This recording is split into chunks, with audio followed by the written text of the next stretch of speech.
Hello, my name is Kelsey Green, and I would like to inform you a little bit about the history of human transplants and the impact and the importance of organ donation. The ability to transplant organs from human to human has been saving lives for 50 years. It is a huge milestone in the medical field, and it's just so amazing that our surgeons are able to do that today and save lives. Have you ever been asked to donate a liver, or have you ever needed a transplant? Anyone? I can't say that I have, but I am an organ donor. It says on my license, right in the bottom left-hand corner. If you are an organ donor, I'll say that for you in red. Like I said, I've never been asked to donate a liver or needed an organ, but my uncle contracted hepatitis C in the Vietnam War and was suffering from liver disease for about 25 years until he came down here to Mayo Clinic, where he was put on the liver transplant list. About 6 months later, he got the call that they found him a match, and the next day he had a new liver. Today he's happy, healthy, and alive because of his liver transplant.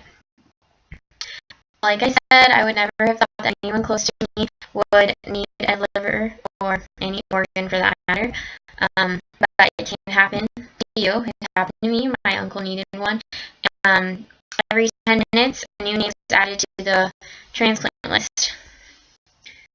According to the U.S. Department of Health and Human Services, each day an average of 79 people receive organ transplants, but each day 18% of people, or 18 people die each day waiting for their liver that they direly need because of the shortage of donated organs.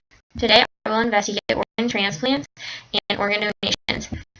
We will discuss the history, the specific types of transplants, and the facts about being a donor. Let's begin by learning about the history. Dr. Joseph Murray and Dr. David Hume successfully completed the first kidney transplant on December 23, 1954 in Birmingham, at the Birmingham Hospital in Boston, Massachusetts, on Richard and Ronald Herrick. Richard was in need of a kidney, so Ronald decided to donate it to his identical twin brother. Since they were identical, they matched, and the surgery was free of complications. Both boys recuperated fine. And both surgeons went on to win the Nobel Prize for this work. According to the Harvard Apparatus of Regenerative Technology, the first heart transplant took place on December 3, 1967, and was done by Dr. Christian Bernard. The patient was 53-year-old Louis Washkinski. He was from Cape Town, South Africa, and it took place at the Groote Hospital. Unfortunately, Mr. Washkinski only lived 18 days after the surgery because he developed pneumonia. But now, thankfully, we developed anti-rejection drugs, and those allow for more successful transplants, which were developed in the 1970s. Today, successful heart transplants are still being performed, but it is extremely difficult to find matches. Not only are heart transplants being performed, but kidney, liver, double lung, single lung, pancreas, split liver, etc. After speaking about organ transplant, I would like to talk about organ donation, because without organ donation, there would be no organ transplantation. Finding matches can be very difficult, but with organ donation, people are receiving organs from living and deceased people who are registered organ donors, and I think that is so cool, and it is helping and saving so many lives. I would like to read you this quote that I found. I found this very interesting article on history.com stating, "Last year, 60 people made history by participating in the longest chain of organ transplant to date." Newspapers reported this week that this chain was coordinated by 17 hospitals in 11 U.S. states. The life-saving string of operations unfurled in August when a California man gave a kidney to an anonymous recipient. In return, that patient's niece, a willing donor, Though not a match for her relative, offered a kidney to another individual on a transplant waiting list. The domino effect continued for over 4 months as 30 Americans received kidneys thanks to donations by friends or family members to compatible strangers. Isn't that so amazing?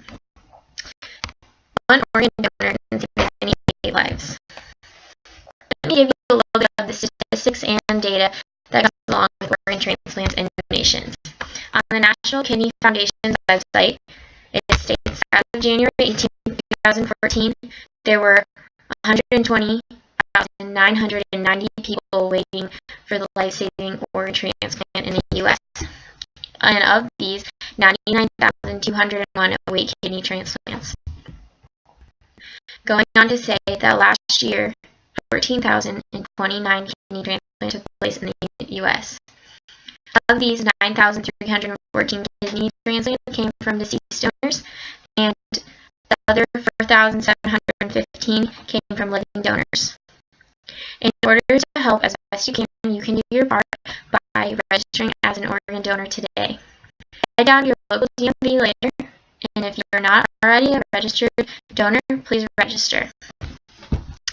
In conclusion, now that I have told you a little bit about the history of organ transplants and the importance of organ donation and registering as a donor, I hope that you feel informed enough to make the correct decision and are aware of all the medical advances that we have made in the past 50 years.